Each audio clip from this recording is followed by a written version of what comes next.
I love our intro. Thanks to Mark Jagger. Yes, he's amazing. Hello, everybody. Happy Thursday.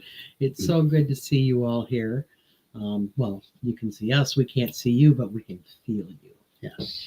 So we are doing a redo tonight that we tried to do 2 weeks ago, and we were cut off at 11 minutes and 39 seconds. And we didn't know it. So we continued the full hour with our guest, and it was amazing. The conversation was absolutely phenomenal. So hello, Monica, Tom, and Val. Hey, everybody. Good to see you guys. So Arjay is going to introduce our guest again. Yes, let's do this again. I'm excited. Yes. David Dominique is a retired senior special agent with a major 3-letter federal law enforcement agency. He is an expert witness in federal and state court in digital, computer, and cell phone forensics, including digital images analysis, and has testified as an expert witness on these other subjects numerous times in federal and state courts. David possesses a master's degree as well as having a PhD study, headed a college criminal justice department, and has instructed college courses at 2 colleges and 2 universities. David first became interested in the subject of UFOs when at a young age he learned about the Roswell story from his father in 1978. He has been reading and studying UFOs and such things ever since and has become well-read and versed in the many different aspects of ufology and UFO lore. Since his retirement, David has conducted research on various topics, including potential real U.S. secret space programs, which we'll get into tonight, that may actually surprise you. The real dangers that the asteroid Apophis possesses to the Earth in April of 2029, I think that's on Friday the 13th, as we talked about before, as well as other topics such as the Younger Dryas impact theory as it relates to ancient humanity, lost civilizations, and their technology. In 2013, David attended digital forensics training for the federal government and was being given by the government U-2 pilot who flew out of the Air 51. Turned government contractor, where the pilot made statements regarding UFOs and the status of American space and related scientific technology in possessions of the government. David also has had occasion to become aware of what likely lay beneath the Wright-Patterson Air Force Base, which we didn't get into last time. We'll get into this time. David has had 4 major UFO sightings during daylight hours, one of which in 1987 was approximately 200 feet away. So welcome, David Dominique. Hey, thank you. Again. Hello. Ooh, I struggled through that, but I got through it. You have quite an impressive bio. Thank you. I appreciate the gracious introduction. Yes. Thank you. Yeah, we talked about a lot of stuff last time. Oh my gosh. You know, the last show, I just kind of sat and tried really hard to keep my lips sealed because it was so amazing, all of the wonderful things that you guys talked about. So I've been, on pins and needles waiting for tonight to get here so we could do this again, because I really want our audience to be able to experience you. Now. Yeah, and now, David, the last time we talked to you, you were in, forgive me, was it West Virginia or Virginia? It was in West Virginia. We had just gotten done with some research we did in Pennsylvania, and we were headed to West Virginia to look at the Mothman bunkers and to do some research there as well. So, wow. How'd that turn out? Pretty good? It was a great trip. It's always a great trip. It's always great to be in the field and to get out and to do stuff. Right. Well, so I know we talked about the secret space program, and you had some very interesting takes on that and some evidence that I don't think people are really aware of if they're some basic knowledge of the secret space program. But can we go through that again? Like, Yeah. Some of the evidence that you submitted to us about that? Sure. Where would you like to start with all of it?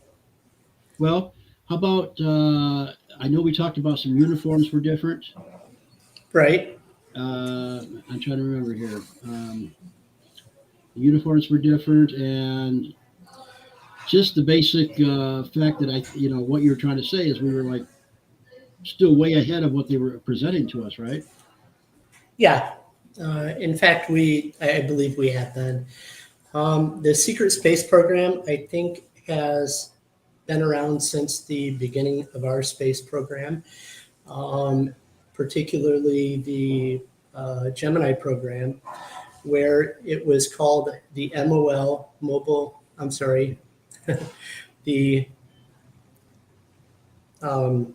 orbiting laboratory that used a stage of the Gemini rocket in order to house two astronauts that could be there permanently, that would take photographs of the Soviet nuclear program. And we didn't have the ability then to send images back to Earth as we do today. So they would take it with actual film and drop canisters back to the Earth by parachute. And they had Air Force planes that kind of came and grabbed the parachutes. And then they would take the film and develop it and use it for intelligence purposes. So that program was initiated in 1963. NASA claims it never got off the ground or got into the operational phase. It was discontinued in 1969. However, in the early 80s, they found a storage room at NASA that had a locker in it, and inside this, it was like a foot locker, was a blue spacesuit with the name of a lawyer on it, and there was an astronaut. He was Lieutenant Colonel Lawyer. Yeah. He was a military astronaut, and it said that the blue spacesuits back in the day were in fact like military rather than civilian astronauts. Now, what was interesting about it is that at the same time you have Neil Armstrong's Gemini spacesuit, and it looks all silvery. The helmet looks more like a motorcycle helmet than it does anything else. And then you have at the same time, you have the spacesuit that is more reminiscent of an early space shuttle program spacesuit. Not even Gemini. It looks even too advanced for the Apollo program. It looks too advanced for the Apollo program, and it looks more like a space shuttle spacesuit. So there was something going on because they had the spacesuit. It's highly suggestive that the operation that they were actually operational with this program to some degree. That's amazing. Did we get into last time the fact that you mentioned the space shuttle there, that the cargo space on the space shuttle was actually same size as would be not the big rocket part of the launch, but the other part, and that exactly fit in there. They can launch that from there to the moon. Correct. So my theory is I started looking at specifications for the space shuttles in terms of the lunar equipment that we had, because one thing happened in 1972, the Apollo project got defunded by the government.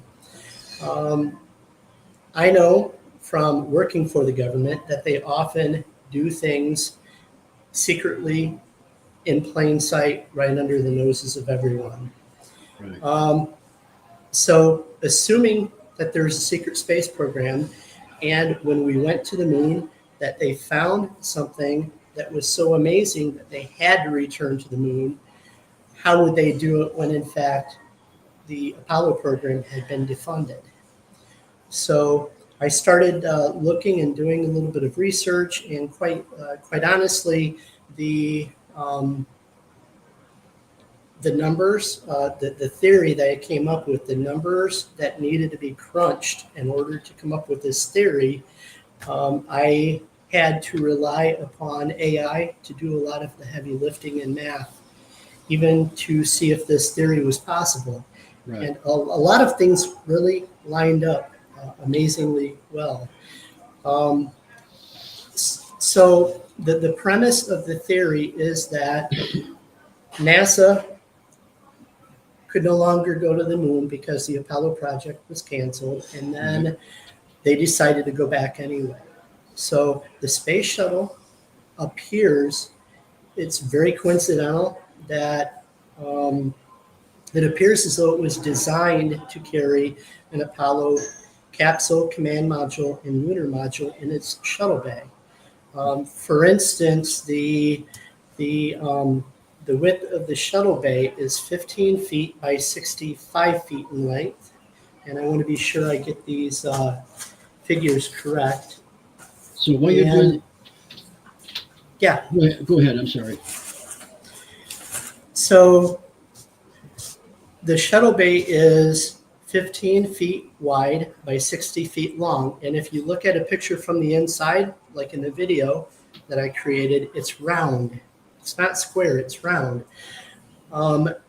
Very coincidentally, the Apollo command module is 12 foot 8 inches in diameter, which leaves about 1 foot on either side of the space shuttle bay. It leaves 1 foot.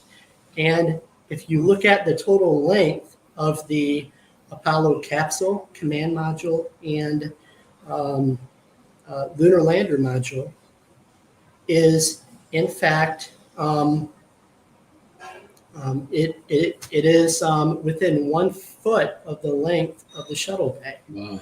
So it's almost like they engineered the space shuttle to carry this equipment. Right. So I mean, what are you going to do on the Apollo project ended? How are you going to go back to the moon if you needed to do so, or if you wanted to do so?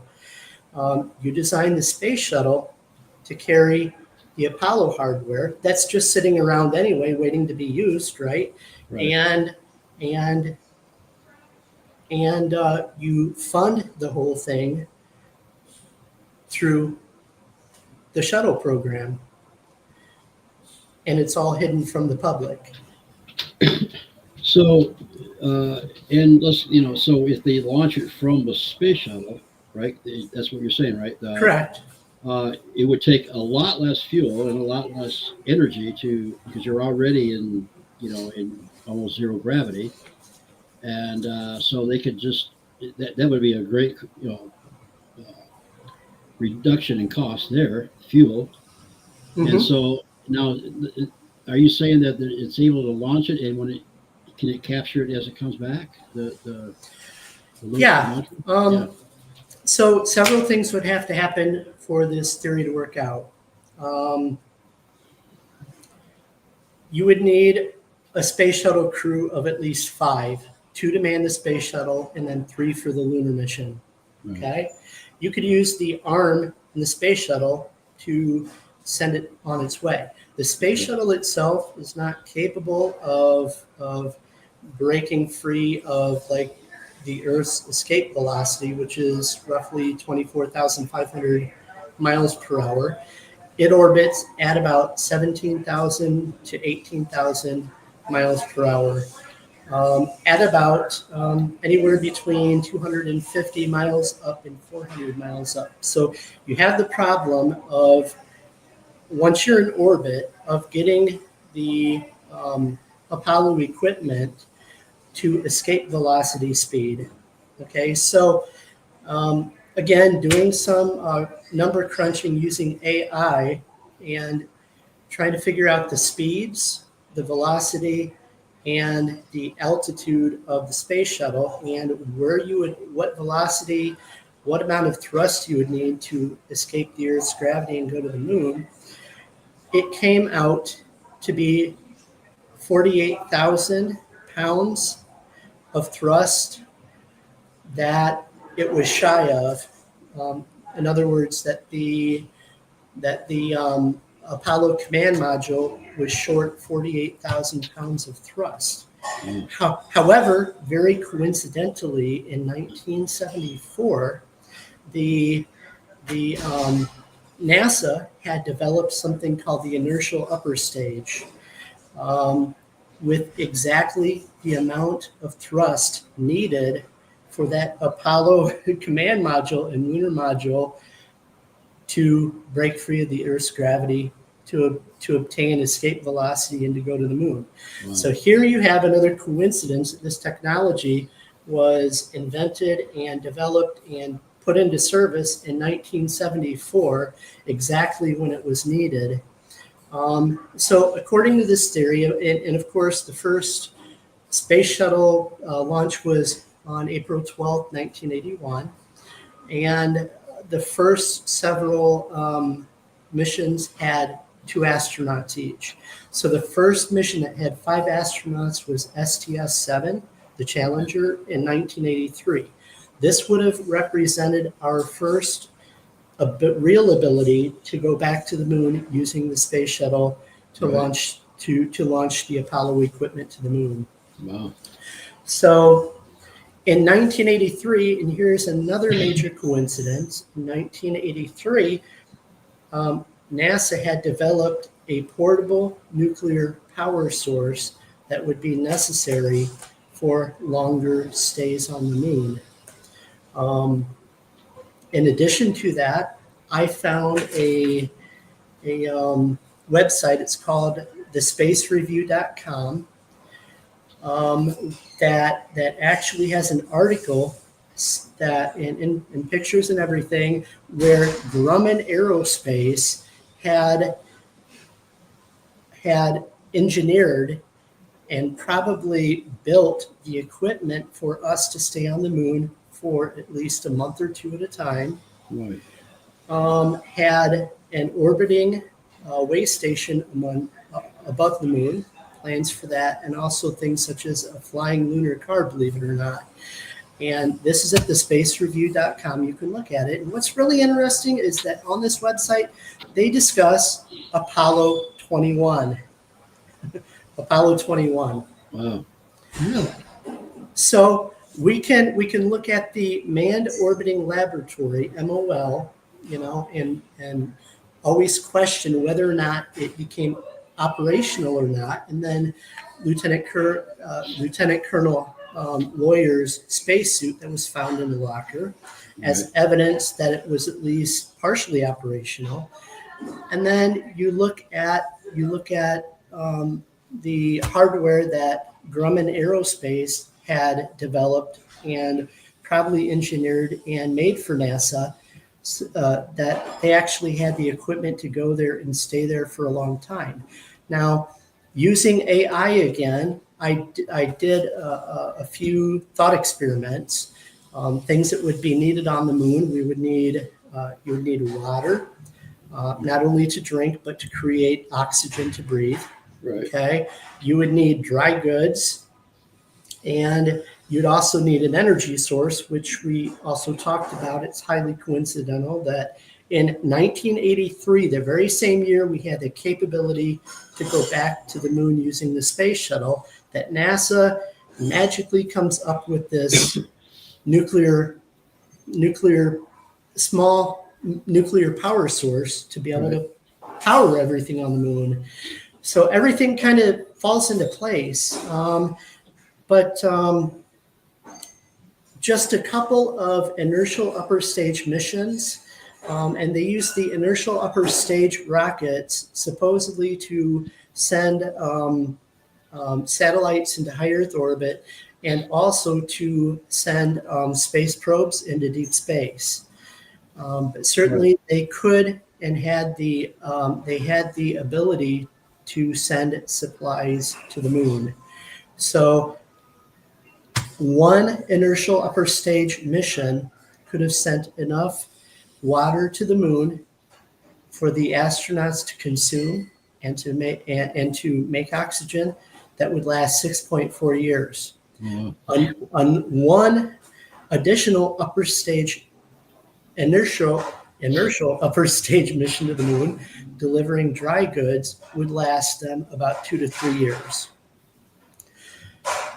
So you look at how everything just kind of falls into place, and there are just a ton of coincidences in terms of, it seems like the space shuttle was just really designed to carry the Apollo command module and lunar module in its shuttle bay within 1 foot in any direction. You look at, this technology being developed and just exactly when it's needed, just exactly when we had the capability to go back to the moon. So my question is, what did they find on the moon that was so amazing, that was so world changing that they had to go back there? If there was something incredible on the moon, our government, any government, would do anything to go back there to figure out what it was. And I believe firmly that for us to find, we go to the moon, what we would find on the moon is that we had been there before in the past. Right. Or someone from the Earth or something from the Earth had been there in the past. Because our hardware that's left on the moon from the Apollo missions will be there for hundreds of thousands, if not millions of years without any kind of decay. So who knows what's up there, and who knows what they actually found when they went there. Mm-hmm. Okay, so, that's really crazy. The fact that, do you think maybe civilizations like Atlantis that might have been there, if they were that far advanced, or do you think that some of that, what they found up there, was not from the Earth? Well, again, I used this theory wouldn't have been possible without using AI and all of the information it can bring together. Right. But I looked at even scientific data on ice core samples in relation to the Earth's atmosphere at different points in time. And there have been interglacial periods where, and interglacial just simply means times between ice ages where civilizations tend to rise. And we see evidence of interglacial periods about 125,000 years ago, 75,000 years ago, and about 50,000 years ago, indicating that, these were probably the times where we had the best chance of having a highly advanced civilization that could that would be technologically advanced enough maybe to go to the moon. Right. So there have been several times over the Earth's history where we've been capable of this, but there have also been several times during Earth's history where there have been cataclysms that I believe have thrown us back to the Stone Age each time, only to start all over again.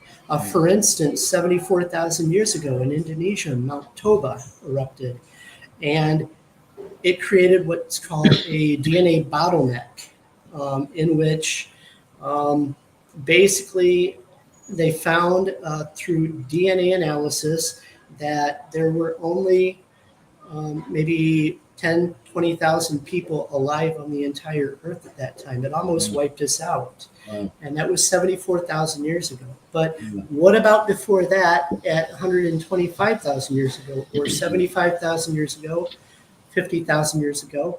And, the fact is, around us, all around us, there's evidence of advanced civilizations in the past that are being ignored by science. They're being ignored by archaeologists, such as, like in a temple in Angkor Wat. There is a picture of, and it's in the video. Please watch the video. But there's a picture, a carving of a four-tusked mastodon elephant type animal which went extinct 44,000 years ago. Now, in order to carve it, that means someone must have been able to see it as an animal. So that means that there was at least, a fairly advanced civilization 44,000 years ago. And in the Indus Valley, we have books such as the Mahabharata and the Vedic texts that discuss vimanas, which were flying vehicles. They were able to go into space, apparently, according to these writings. They had weapons that were on par with our weapons today, and they even describe weapons that would be very close to our nuclear weapons as well that we have today. So the evidence is all around us, and science just really needs to open up their eyes. And I believe definitely we've not been told the truth of our history. And the reason is for us to live in a current civilization, all evidence of previous civilizations have to be destroyed or ignored or covered up. Right. We also mentioned, I think it was Anchor Watt, that there was a picture of a stegosaurus, a dinosaur, somewhere in one of those, a carving of that. And so that takes it even farther back. But it's truly true that they had technology, let's say in South America, everything built. We can't do that today. We can't replicate it. So they had some kind of technology that we don't have today. Because, putting 180 ton or 18,000 ton bricks, putting right. With, that you can't even put a piece of paper through it. We can't do that today. We don't have the equipment to move that stuff. So they had some kind of technology to do it.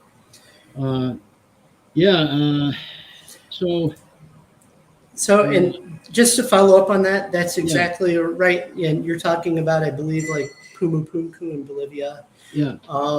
And the entire place, it has these stones that would be very difficult for us to carve and produce today. Right.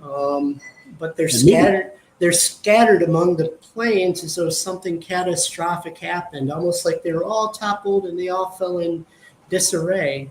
That something terrible happened. And I always thought about, if I were an archaeologist at Pumapunku, I would make a scale model of every piece, and then sit down, just like with a box of Legos, and see what it can build.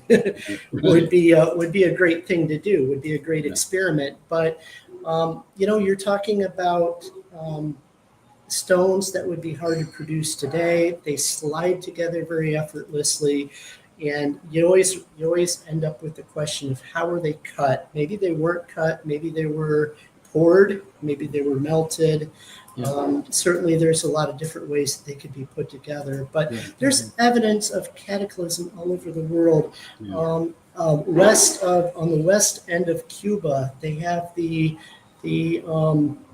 pyramids that are actually under the Gulf of Mexico, underwater, and the last time they were above water would have been about 12,000 years ago. And a lot of the evidence that we're finding for past civilization this time around, anyway, points at about 11,000.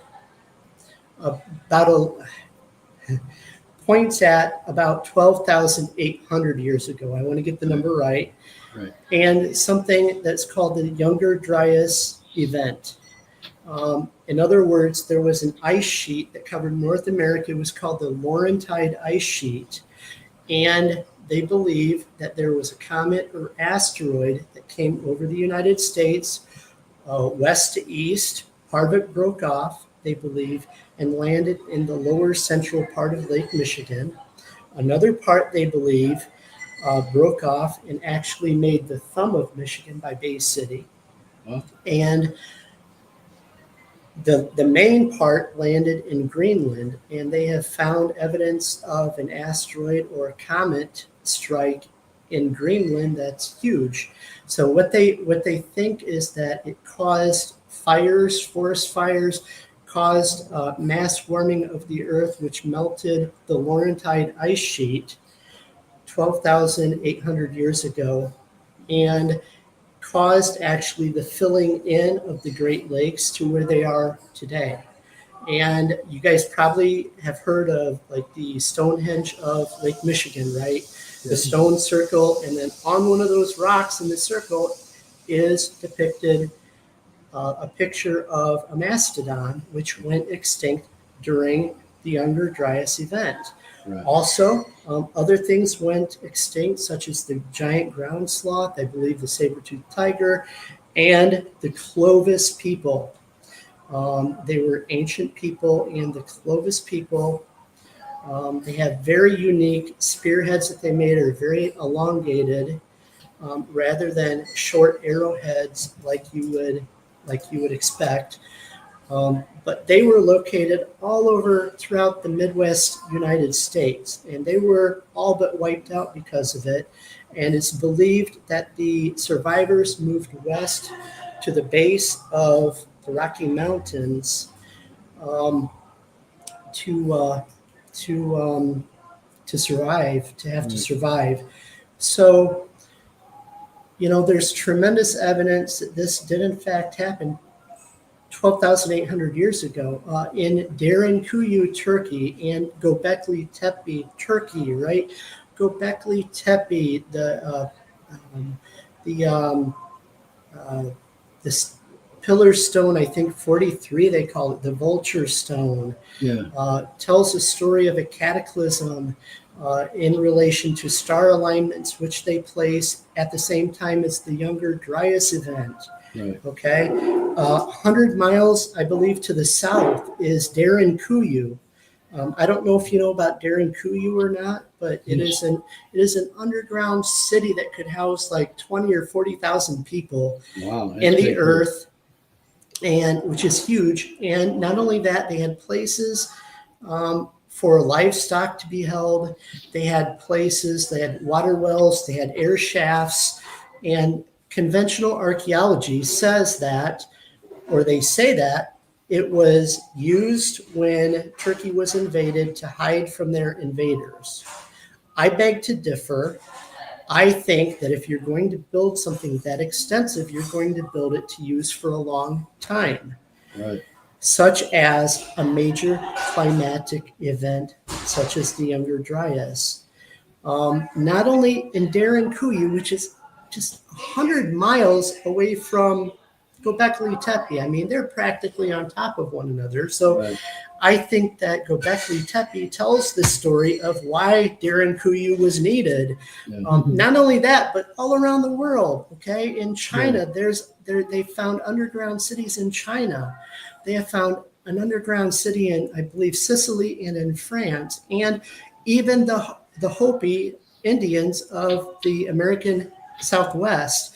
They have a legend of a time of cataclysm where they were taken underground by the ant people to survive the cataclysm. And right. Apparently they were saved by the ant people twice. Is the last time that I was looking at it and researching it. I believe that's correct. But so according to the Hopi Indians, we can fully well expect to find another city underground like Derinkuyu somewhere in America's Southwest. We just haven't found it yet. Right. So Derinkuyu and all of these other underground cities would have been used in the area of in the area of like 1,200 years for people to live in. That's why they're so large, to write out the climactic event, to write out the asteroid impact that made a lot of things go extinct.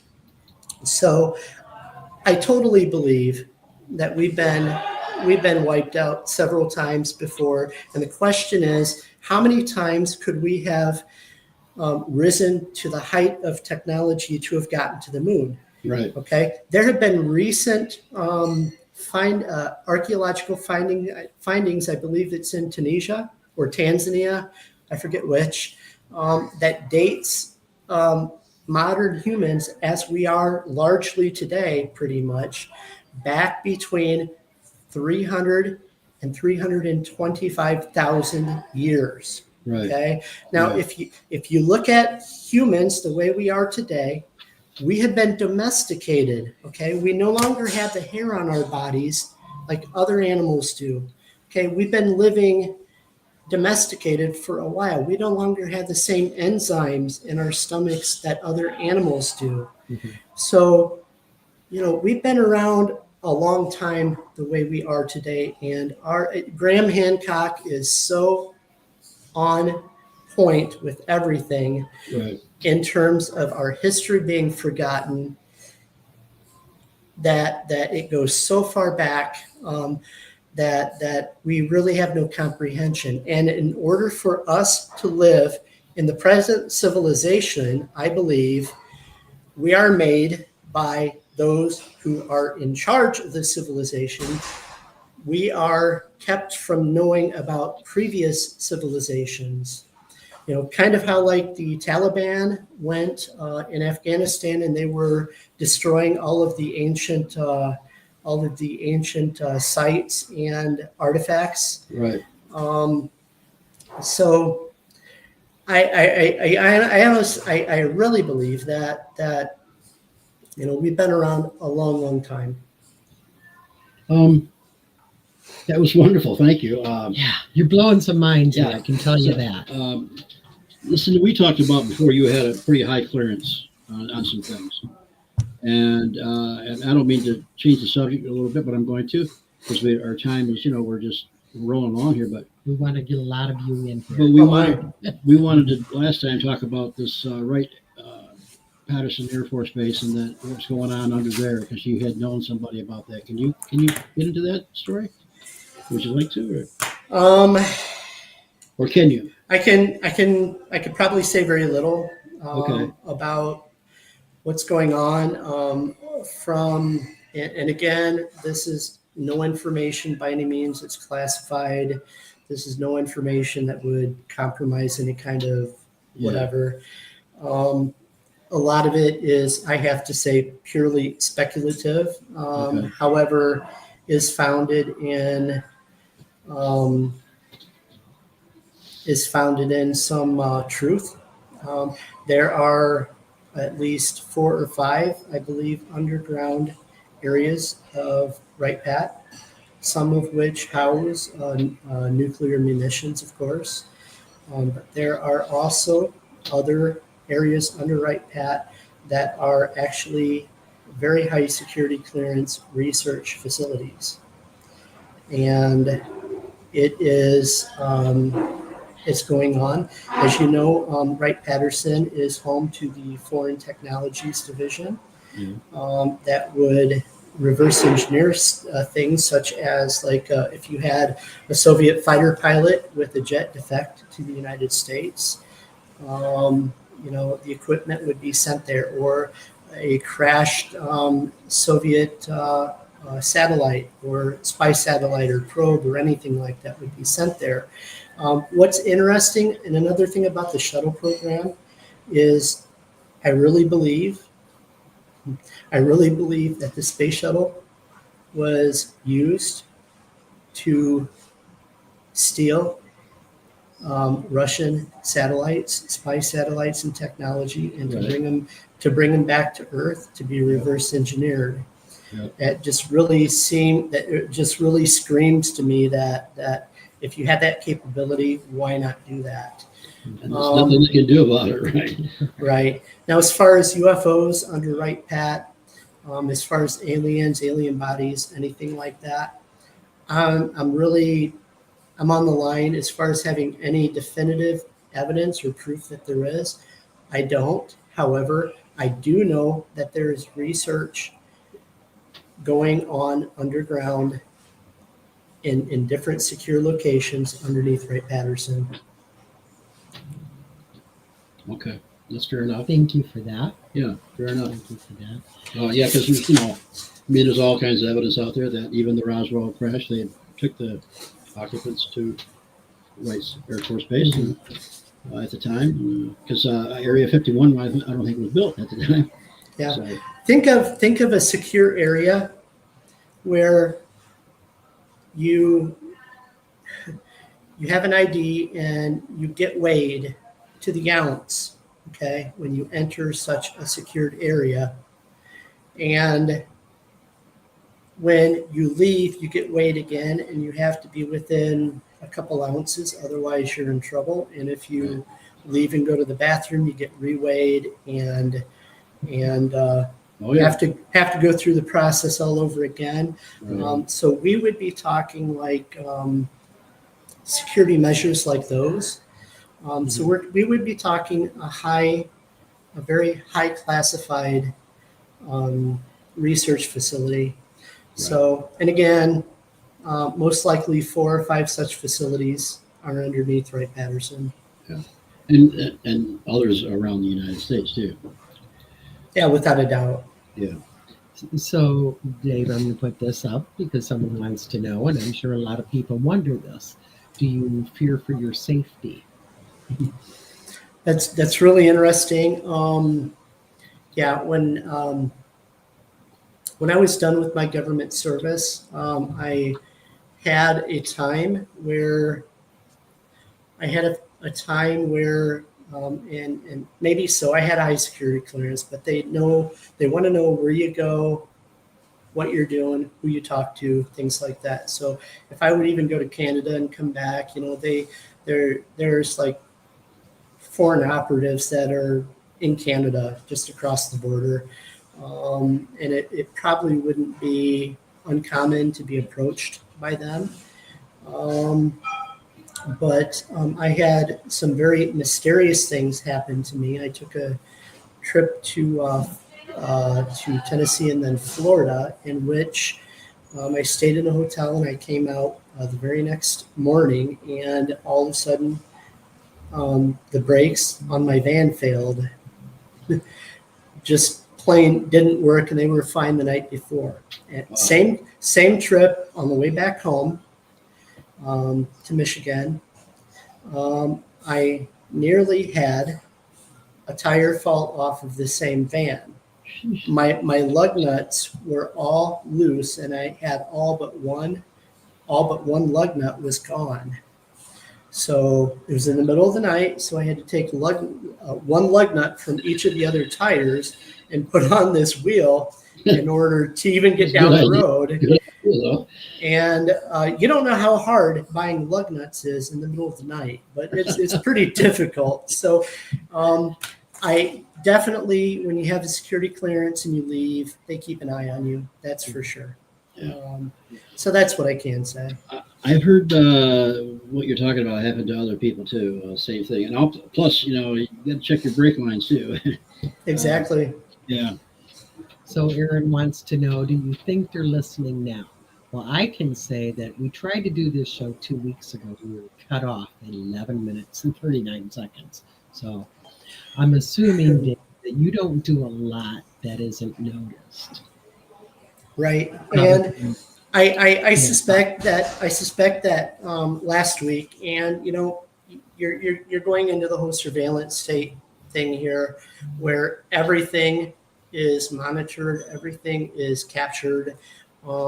After 9/11, they figured out who did it by basically spying on everyone and capturing all data from every telephone call, domestic and foreign, satellite calls, everything, every email, every communication. And there was something in the past, it was called, let me think if I can think of it even, it was called Echelon. But it's the same technology that allows you to like get on the phone with like your doctor's office or the pharmacy, and it takes voice commands over the phone. It recognizes your voice, right? Mm-hmm.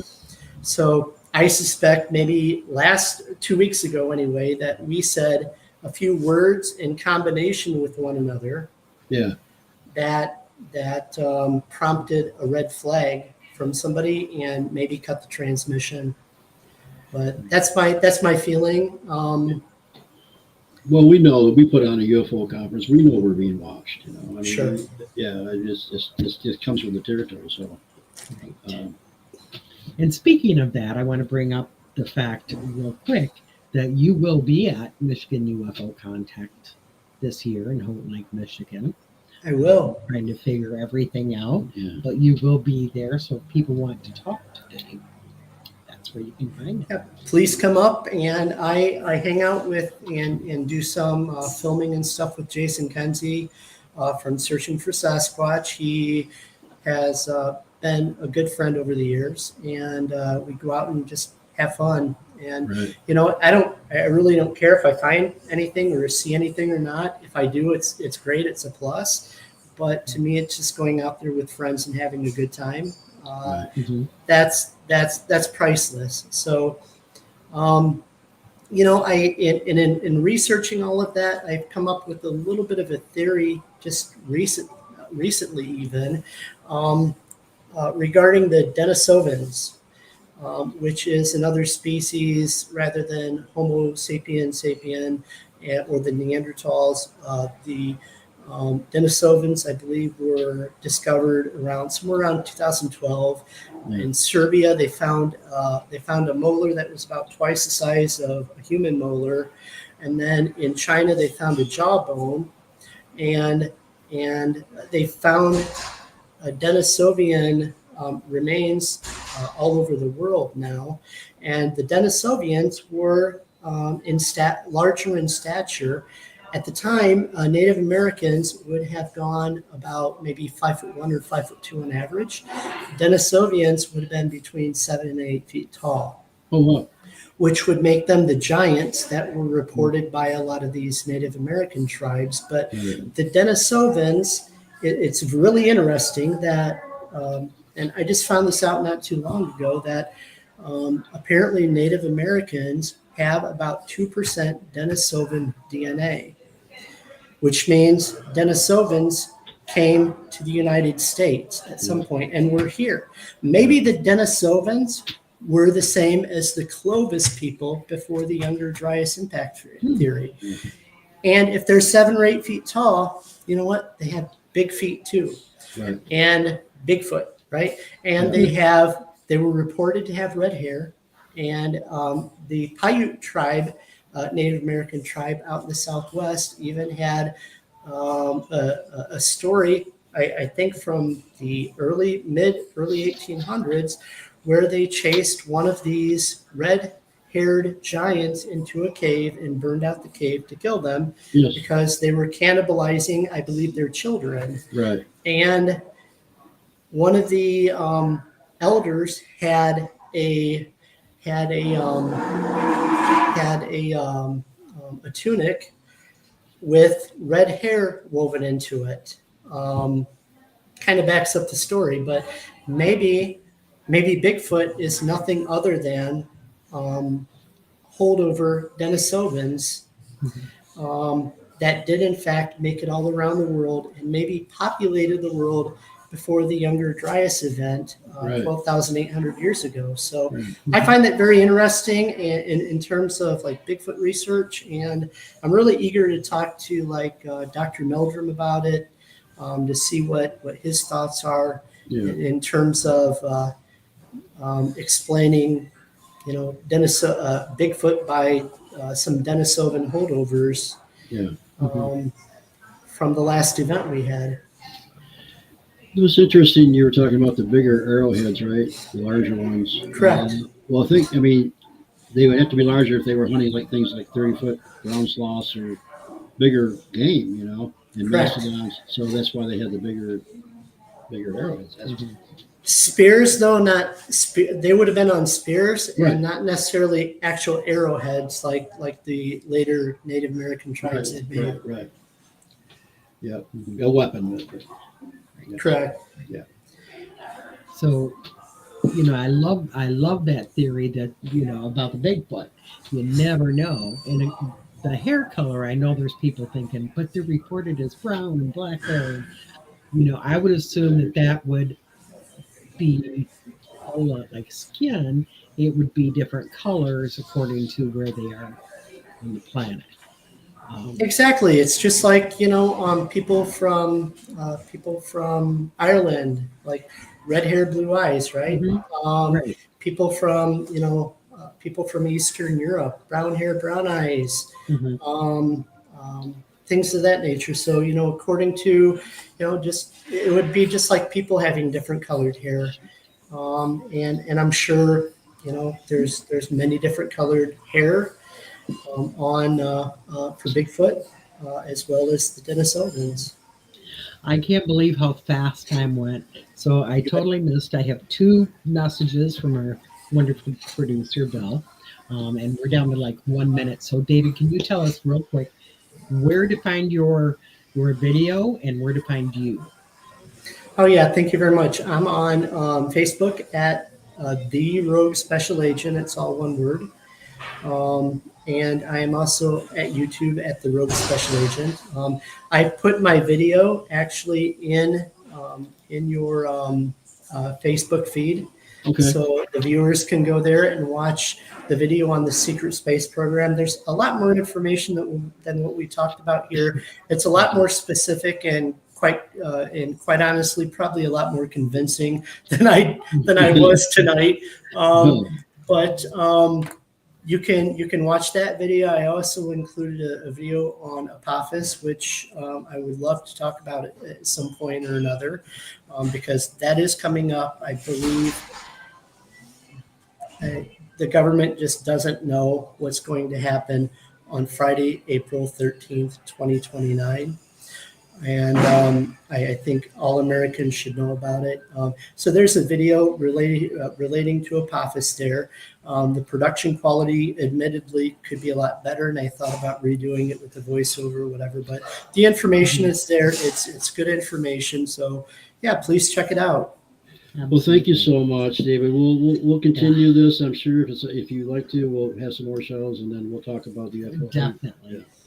Absolutely. It's guaranteed that we're going to have you on again, even if you don't want to. I'm kidding. But we loved it. Yeah. Thank you so much for your time. And everybody out there, know that you can find David online. You can see him at the Michigan UFO Contact, and you will be seeing more of him on the show. So everybody have a fantastic week. And until we meet again, may all of your awakenings be blessed. Thank you so much. Goodbye. Bye. Thank you.